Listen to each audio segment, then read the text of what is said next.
બેસો. આપનો આજનો ઇન્ટરવ્યુ કોડ, આપની એજ્યુકેશનલ ક્વોલિફિકેશન અને એક્સપિરિયન્સ ટૂંકમાં જણાવો. હા સર, મારો આજનો કોડ YKM છે. મેં મારું ગ્રેજ્યુએશન સર બેચલર ઓફ કોમર્સમાં 2019માં કમ્પ્લીટ કર્યું છે અને હાલમાં અત્યારે હું રાજકોટ જિલ્લા પંચાયત ખાતે જુનિયર ક્લાર્કમાં ફરજ નિભાવી રહી છું. જુનિયર ક્લાર્ક છો, કઈ તમને ટેબલ કયું આપેલું છે? સર મને અત્યારે આરોગ્ય શાખામાં પગાર ટેબલ આપેલું છે. બરાબર છે. હેલ્થમાં હા. પગાર કરો છો? હા સર. તો નવી 7મા પગાર પંચ મુજબ કેટલા આપણા કુલ પે મેટ્રિક્સ લેવલ કેટલા છે? સર આપણે પે મેટ્રિક્સ લેવલ 1, 2, 3 રીતે કેટલા સુધી છે? 10 કે 11 સુધી છે એક્ઝેક્ટલી. બરાબર છે. જુનિયર ક્લાર્કને કયું પે મેટ્રિક્સ લેવલ લાગુ પડે? અત્યારે લેવલ 2માં લાગુ પડે છે. 19,905 છે, પરંતુ સરકારે પછી એમાં ઉચ્ચક વધારો કર્યો છે રકમમાં, એટલે 26,000 ફિક્સ પેમાં મળે છે. બરાબર છે. તો જુનિયર ક્લાર્કમાંથી તમે ટીડીઓ બનો તો તમારો જુનિયર ક્લાર્કનો એક્સપિરિયન્સ છે એ કઈ રીતે તમને ઉપયોગી થશે ટીડીઓમાં? સર અત્યારે હાલ મારા ટેબલમાં તમારે બધું અકાઉન્ટ રિલેટેડ મેટર આવે છે, જ્યારે ટીડીઓમાં આપણે આદિજાતિ લોકોના ઉત્થાન માટે થઈને આપણે કાર્ય કરવાનું હોય છે. તો સર અત્યારે હું આરોગ્ય શાખામાં ફરજ બજાવું છું, તો ત્યાં મમતા દિવસ છે, પછી લોકોના કુપોષણ, જે લોકો કુપોષણ છે, પછી સગર્ભા આદિવાસી વિસ્તારમાં પોષણ બાબતે ઘણા બધા પ્રશ્નો હોય છે. હા સર. તો શું કરશો તમે ત્યાં તમારી નિમણૂક થાય તો પોષણ ક્ષમતા વધે એના માટે? સર મારું જે તે વિસ્તારમાં અલોકેટ થાય છે કે આ વિસ્તારમાં મારી ફરજ નિભાવવાની છે, તો સર ત્યાં હું પહેલાં જઈને જમીની સ્તરે જોઈશ કે કેટલા વર્ગના લોકોમાં કે કિશોરી વયની જે છોકરીઓ છે એમાં તથા સગર્ભા માતામાં અથવા તો બાળકોમાં કયા ટાઈપના પોષણના પડકારો જોવા મળે છે, એ લોકો કયા પ્રકારનું સિકલ સેલ એનિમિયા વધારે જોવા મળે. શું છે આ sickle cell sir anaemia? Sickle cell એનિમિયામાં જે આપણું બ્લડ હોય છે ને એમાં ચંદ્ર આકારના પહેલાં થઈ જાય છે, અને જેના કારણે થઈને સ્ત્રીઓમાં એનિમિયાનું પ્રમાણ વધારે જોવા મળે છે. એ માટે આપણે સરકારે 2047 સુધીમાં સિકલ સેલ એનિમિયા નાબૂદ કરવાનો ટાર્ગેટ રાખેલું છે, અને આપણે અત્યારે ગુજરાતમાં પણ આ અત્યારે ચાલી રહ્યું છે. તમે બીકોમ કર્યું છે? હા સર. તો જીડીપી શું છે? સર જીડીપી એ છે કે એક વર્ષના સમયગાળામાં આપણે એક વર્ષના સમયગાળાનું જ મળે કે જીડીપી 3 મહિનાનું મળે? ના સર, એક વર્ષના જે સમયગાળો છે એમાં આપણે જે પણ લાસ્ટ એવું નહીં, પણ જીડીપી તો આપણે કેવું છે કે હવે તો ક્વાર્ટરલી ડિક્લેર કરીએ છીએ. હા હા. તો એક વર્ષનું હોય કે કોઈ ચોક્કસ સમયગાળાનું હોય? સર ચોક્કસ સમયગાળાનું હોય છે. જે તે વ્યાખ્યા મારે જીડીપીની જોઈ છે. સર નિયત સમયગાળામાં આપણે ઉત્પાદિત થયેલ વસ્તુ અને સેવાનું મૂલ્ય જે છે એ આંકી શકીએ જીડીપી તરીકે. બરાબર. વસ્તુ કે સેવાના અંતિમ નાણાકીય મૂલ્ય. હા સર. હવે ભારતની અંદર જેટલી પણ વસ્તુ કે સેવા ઉત્પાદિત થાય છે એ બધું આપણા જીડીપીમાં આવશે? હા સર. ભારતમાં કોઈ સમજો ભાઈ નાગરિક કામ કરે છે, એ બાંગ્લાદેશના છે, નેપાળના છે, અમુક ફોરેનના છે, તો એ લોકો અહીં ઉત્પાદન કરે છે તો એ ભારતના જીડીપીમાં આવશે? સર આપણે છે ને નેટ ફેક્ટર ઇન્કમનો એક કોન્સેપ્ટ છે કે આપણા જે ભારતીય નાગરિકો બહારના કામ કરે છે એની આવક, ટૂંકમાં જે બહારના લોકો અહીંયા કામ કરે છે એ નહીં. Sorry sir. જીડીપી અને જીએનપીમાં શું ફેર? સોરી સર, મને આઈડિયા નથી. Gross national product, gross domestic product, શું આમાં બેમાં ડિફરન્સ શું છે? સર જીએનપી એટલે જીડીપીમાં આપણને જે પણ મૂલ્ય મળે છે એમાંથી ઘસારો બાદ કરીને જે આપણને અંતિમ મૂલ્ય મળે છે એ જીએનપી તરીકે ટ્રીટ થાય છે. Gross national product. હા સર. અને આ ગ્રોસ ડોમેસ્ટિક પ્રોડક્ટ હા, કેવું હોય? સર મારા એ તો નેશનલ નેટ ડોમેસ્ટિક પ્રોડક્ટ કહેવાય. તમે જે કીધું ને એ તો વ્યાખ્યા નેટ ડોમેસ્ટિક પ્રોડક્ટની થઈ, ગ્રોસમાંથી નેટ થઈ, ઘસારો બાદ કરી એટલે. મેં તો જીએનપી પૂછ્યું. એક મિનિટ લઈ શકું સર? કાચું રાષ્ટ્રીય ઉત્પાદન અને કાચું ઘરેલું ઉત્પાદન, એ બે વચ્ચેનો તફાવત પૂછું છું તમને. હા સર, ગ્રોસ નેશનલ પ્રોડક્ટમાં જીડીપીમાંથી આપણને જે પણ નેટ ફેક્ટર ઇન્કમનું મેં તમને હમણાં હાલ કહ્યું ને એ બાદ કરતાં કદાચ મળે છે. નેશનલ પ્રોડક્ટ અલગ છે, ડોમેસ્ટિક પ્રોડક્ટ અલગ છે. નેશનલ પ્રોડક્ટ એટલે કે ભારતના નાગરિકો દ્વારા ભારત અથવા ભારત સિવાય કોઈ પણ જગ્યાએ વસ્તુ કે સેવાનું ઉત્પાદન કરે છે અને એનું અંતિમ નાણાકીય મૂલ્ય છે એ આપણી નેશનલ પ્રોડક્ટ છે. જી સર. મીન્સ જીડીપી છે એમાંથી શું બાદ કરવાનું? તો કે ભાઈ ભારત સિવાયના જે નાગરિકોએ ઉત્પાદન કર્યું છે એ બાદ કરવાનું, અને ભારતીય નાગરિકોએ વિદેશમાં જે કોઈ ઉત્પાદન કર્યું છે એની આવક ઇન કરવાની. તો આપણે નેશનલ પ્રોડક્ટ મળે. નેશનલ પ્રોડક્ટ મીન્સ કે ભાઈ ભારતીયો દ્વારા જે વર્ષમાં આવક મેળવવામાં આવી છે એ ભારતની ગ્રોસ નેશનલ પ્રોડક્ટ છે. હા સર. તો તમે જે મને કીધું ને એ એનડીપી કહેવાય, નેટ ડોમેસ્ટિક પ્રોડક્ટ કહેવાય. જીએનપી એ ગ્રોસ છે, પેલું નેટ છે, ઘસારો બાદ કરીએ એટલે આપણે નેટ મળે. હા સર. સર હું વાંચન કરી લઈશ આ વિશે. ઓકે. ખાદ વિશે જાણો છો? ખાદ આપણે અલગ અલગ ખાદ આવે છે, એમાં પ્રાઇમરી ડેફિસિટ ખાલી મને સમજાવો ને. સર પ્રાથમિક ખાતમાં એવું છે કે રાજકોષી ખાતમાંથી સરકારે જે પહેલાં અગાઉ નાણાં લીધેલા હોય છે, લાઈક ઋણ તરીકે લીધેલા હોય છે સર, એમાંથી આપણે જે વ્યાજ ચૂકવીએ છીએ ને એ બાદ કરીને જે બધે છે પ્રાથમિક ખાત છે. પૂછો સર. હોબી શું છે બધા? સર મારી ગરબા રમવા મારી હોબી છે ક્યાં ક્યાં તાલ હોય છે ગરબામાં? સર. એમાં પણ એકતાલ, બેતાલ અને ત્રિતાલ જેવા અલગ અલગ વિવિધતા જોવા મળે છે આપણને. હમણાં ગરબામાં બહુ અમુક ટીમલી આવે છે. ટીમલી એટલે નવા ગરબા છે કે આવા રમાતા હતા પહેલાં? સર ટીમલી પહેલાં પણ આપણે આદિવાસીઓમાં પણ જોઈ શકીએ છીએ. આદિવાસી જે સમુદાય છે એ લોકો પણ ટીમલી રમે છે, જેમાં પુરુષ અને સ્ત્રી બંને ભાગ લે છે. એટલે ટીમલી પહેલેથી હતું. પછી દોઢિયું આવ્યું છે. હા સર, દોઢિયું સામાન્ય રીતે સૌરાષ્ટ્ર વિસ્તારમાં વધારે પ્રચલિત છે. પાછિયું આવું ગવાય છે ને? સર એ વિશે મને ખ્યાલ નથી, પાંચા વિશે. પછી બગલો, સોરી બગલો સર, એક તાલ. અચ્છા સર. સરસ. આ ગરબા હમણાં યુનેસ્કોએ કંઈ એની નોંધ લીધી છે? હા સર. શું નોંધ લીધી? ક્યારે લીધી? સર આપણે હમણાં લાસ્ટ યર છે ને સર 15માં અમૃત વારસામાં યુનેસ્કોમાં સ્થાન મળ્યું છે આપણને ગરબામાં, જે આપણા 15મા નંબરનું છે ગુજરાતનું. યુનેસ્કોના અમૃત સાંસ્કૃતિક વારસામાં. હા, અમે સ્થાન મળ્યું છે. આવું બીજું કોઈ નૃત્ય જાણો છો જે યુનેસ્કોના અમૃત સાંસ્કૃતિક વારસામાં હોય? સર 6 નૃત્ય છે લગભગ, જે ઓડિશા અથવા બંગાળ પૂર્વ આપણે વેસ્ટ બેંગાલ સાઈડ જોવા મળે છે. રાજસ્થાનનું કોઈ નૃત્ય છે? રાજસ્થાનનું કાલબેલિયા નૃત્ય છે સર, એને બી મળ્યું છે એમાં સ્થાન. તમે આ કામ કરો છો, નોકરી કરો છો, એમાં કોઈ તમે આઉટસ્ટેન્ડિંગ કામ કર્યું હોય એવું કોઈ ખરું જુનિયર ક્લાર્ક તરીકે? સર મેં મારા ટેબલ લગત તો નથી કરે, પરંતુ જે ગ્રામ્ય વિસ્તારમાંથી આવે છે કે સર અમારે ત્યાં આયુષ્યમાન કાર્ડનું પણ કાર્ડ કાઢે છે, તો સર એ વ્યક્તિને ખબર નહોતી કે આયુષ્યમાન કાર્ડનું લાઈક એ લોકોને આટલી સહાય મળે છે. તો સર મેં મારું જે રહેઠાણ છે સર થોડું ગ્રામ્ય વિસ્તારમાં છે, રાજકોટમાં જ તે. તો સર મેં એ લોકોને થોડા જાગૃતિ ફેલાવી, અવેર કરી. મેં કીધું તમે આવો ઓફિસે, અમે તમને પૂરતી બધી સહાય કરશું, જો તમે પાત્રતા ધરાવતા હશો તો. એક કામ કર્યું છે સર. બાકી આયુષ્યમાન કાર્ડ અને બધાને કઢાઈ આપ્યા છે. હા, એટલે મેં જાગૃતિ કરી છે કે આપણને સરકાર આપે છે તો સરસ. તમે હા. એનો લાભ લ્યો એમ. જનજાગૃતિ ફેલાઈ. હા સર. તો આદર્શ કોણ? સર મારા મમ્મી. મમ્મી પપ્પા તો બધાના આદર્શ હોય, એ સિવાય સ્વજનો સિવાય સ્વજનો સિવાય સર મને વિવેકાનંદજી છે આપણા, એ મારા આદર્શ હું કહી શકું છું. એનું બાળપણનું નામ શું છે? સર ખ્યાલ નથી. તમારા આદર્શ છે તમને ખબર હોવી જોઈએ. એને ગુરુજીનું નામ? રામકૃષ્ણ રામકૃષ્ણ પરમહંસ. પરમહંસ. રામકૃષ્ણ પરમહંસ છે એ કોઈ મંદિરમાં પૂજારી તરીકે હતા? એ વેસ્ટ બેંગાલમાં પણ કાલી માતાનું મંદિર આવેલું છે, ત્યાં પૂજારી તરીકે હતા. દક્ષિણેશ્વરમાં. દક્ષિણેશ્વરમાં સર. એમનું બાળપણનું નામ શું હતું? નથી સર મને idea. એમનું ગદાધર હતું અને સ્વામી વિવેકાનંદનું નરેન્દ્રનાથ દત્ત હતું. એટલે સર મને રિકોલ નથી થતું. શીખવા નહોતું થતું. અને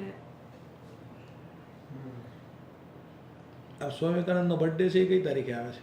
તમારા આદર્શ છે તો એમનો જન્મદિવસ તમે ઉજવતા હશો ને? જાન્યુઆરી મહિનામાં આવે છે, પણ મને તારીખ 12 જાન્યુઆરી આવે છે. તારીખ યાદ નહીં. કયો જાન્યુઆરી દિવસ ઉજવીએ છીએ આપણે? આપણે એમાં અત્યારે સર રાષ્ટ્રીય યુવા દિવસ તરીકે ઉજવીએ છીએ. અને 12 જાન્યુઆરી 1863ના રોજ કલકત્તા ખાતે સ્વામી વિવેકાનંદનો જન્મ થયેલો. સ્વામીજીનું કોઈ પુસ્તક તમને યાદ છે કે લખ્યું?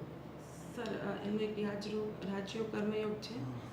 સર મેં વાંચન નથી કરેલું, પણ અભ્યાસક્રમમાં મેં નામ જાણેલા છે કે રાજયોગ કર્મયોગ આવેલા છે. વિશ્વ ધર્મ પરિષદમાં ક્યારે ભાગ લીધો હતો? સર એમને 1893માં ભાગ લીધો હતો. શિકાગો અને ખાતે. હા, શિકાગો ખાતે ને ભારતની સંસ્કૃતિને એમણે વૈશ્વિક સ્તરે પ્રમોટ કરી હતી. મારા પ્રખ્યાત એક બે સૂત્રો કહી શકો? હા સર. ઉઠો, જાગો અને ધ્યેય પ્રાપ્તિ સુધી માંડ્યા રહો. અને એક બીજું છે કે જ્યાં સુધી તમારા વિસ્તારનો ગરીબ જે છે એ એમને ભૂખ્યો સૂઈ રહે છે, તો તમે એમને સાચું ઈશ્વર એ છે કે તમે એને જમાડો, કે એવી રીતે. રામકૃષ્ણ મિશન શું છે? સર રામકૃષ્ણ મિશ્રમ હાલ એક આધ્યાત્મિક સંસ્થા છે કે જે છે ને યુવાઓમાં વધારે જાગૃતિ ફેલાય તે માટે કાર્યરત છે. રાજકોટમાં છે? રાજકોટમાં છે સર. અને આ ઉપરાંત સ્વાસ્થ્ય ક્ષેત્રે પણ એમનું બહુ સારું કામ છે, સ્પેશિયલી આંખના મોતી ઉતરાવવા, આ તે બધી બાબતોમાં. મેઇન ક્યાં સ્થાપ્યું હતું શરૂઆતમાં પહેલી વાર રામકૃષ્ણ મિશન સ્વામી વિવેકાનંદે? સર ખ્યાલ નથી. તમને ટીડીઓ તરીકે મૂકવામાં આવે, હા જી સર. તમારી કામગીરી શું રહેશે? સર મુખ્યત્વે આદિજાતિ સમુદાયનું ક્ષેત્રમાં આપણે ઉત્થાન કરવું, જાગૃતિ ફેલાવી તથા આંતરિક હિસ્સા સુધી સરકારની જે ક્ષેત્રની યોજનાઓ છે આપણે એનો લાભ પહોંચાડવો એ રહેશે. કઈ કઈ જગ્યાએ પોસ્ટિંગ થાય તમારું? સર આપણે 14 આદિજાતિ જિલ્લા છે, ઉમરગામથી વલસાડ ત્યાં બી છે, પ્લસ સૌરાષ્ટ્રમાં છે આપણે રાજકોટ, ભાવનગર છે, અમદાવાદમાં એની કચેરી આવેલી છે સર. બરાબર છે. તમને સમજો કે આશ્રમ શાળાના અધિકારી તરીકે મૂકે છે, જી સર. તમારી નીચે કઈ કઈ શાળાઓ આવશે? સર ખ્યાલ નથી મને. આદિજાતિની આશ્રમ શાળાઓ છે એનો એચઓડી કોણ? નિયામક શ્રી હશે. નિયામક શ્રી બરાબર છે, પણ ત્યાં કચેરી કઈ છે એચઓડીની? સર મને ખ્યાલ Gujarat state tribal education society વિશે શું જાણો છો? Sir Gujarat state tribal education society છે ને એ એકલવ્ય મોડેલ જે EMR છે, એકલવ્ય મોડેલ રેસિડેન્શિયલ સ્કૂલ છે, પછી સૈનિક શાળાઓ છે, એ બધાનું આયોજન કરતી એક સંસ્થા છે કે પછી જેમાં સમરસ છાત્રાલય છે, બધાનું વહીવટ કરે છે. બરાબર છે. હા આશ્રમ શાળાઓ છે એ સ્થાપવાનો ઉદ્દેશ શું? સર એને વિશે મને ખ્યાલ નથી આશ્રમ શાળા.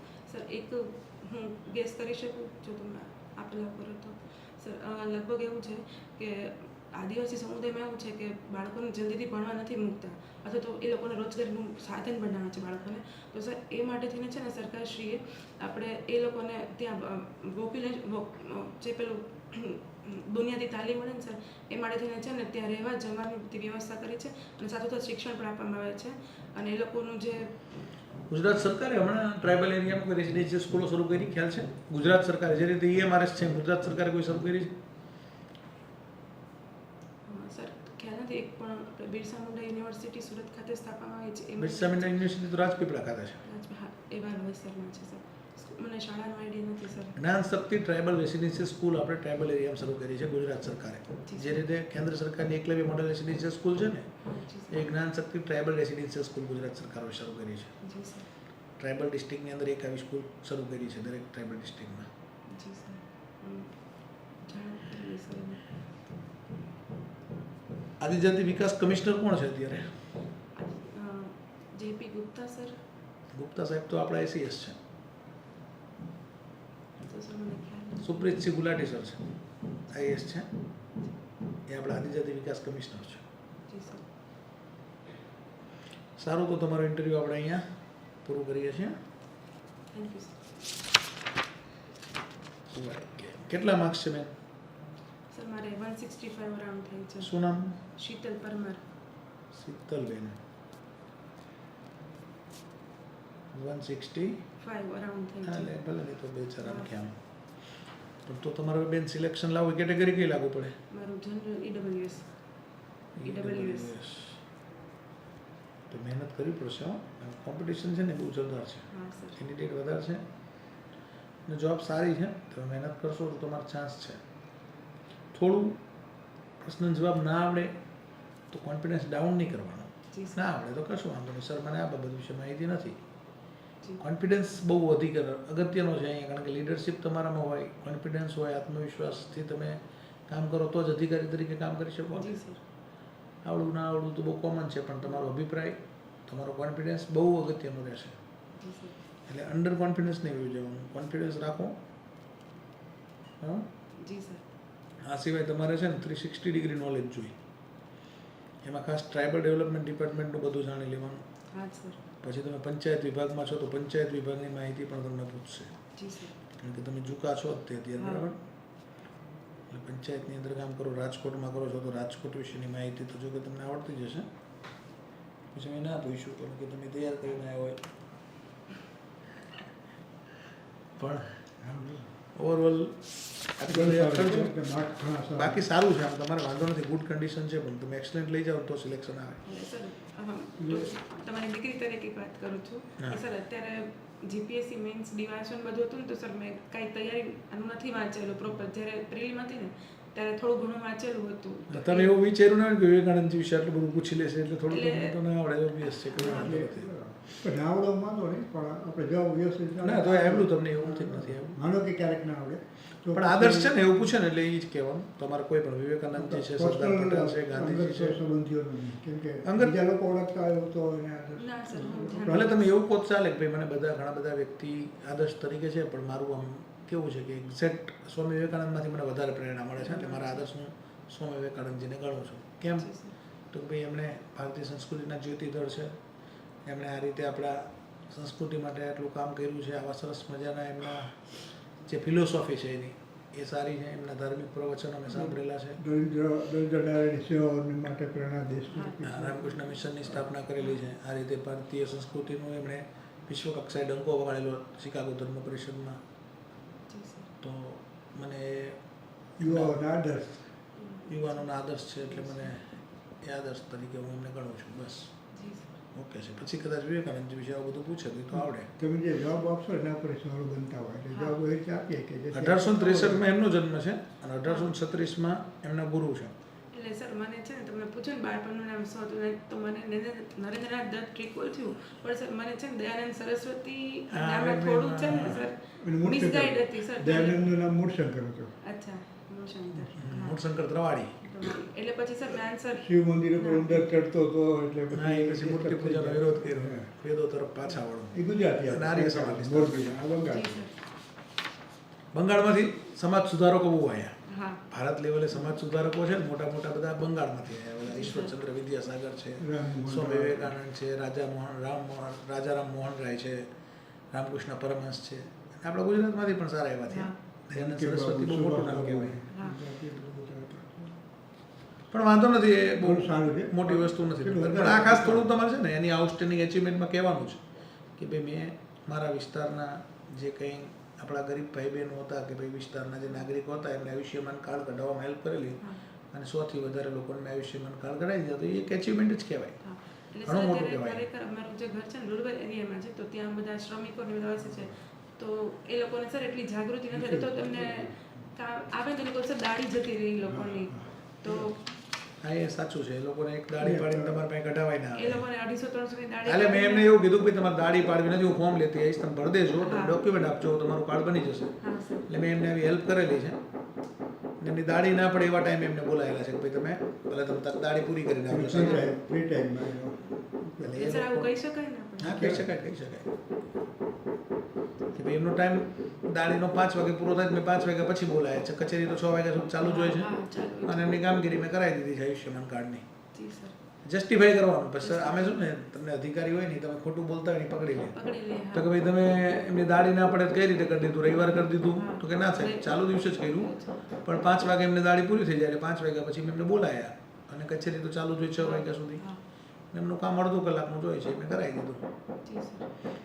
ક્યારેક કામ ન જતા હોય કે જસ્ટિફાઈ કરવાનું Justify. કે ક્યારેક કામમાં રજા છે, એમને અમાસની રજા હોય છે અને અમાસની કચેરી ચાલુ હોય છે. હા. જસ્ટિફાઈ કરીએ કોને હા જી. કે ભાઈ કારીગર બધા અમાસે રજા રાખે, હા.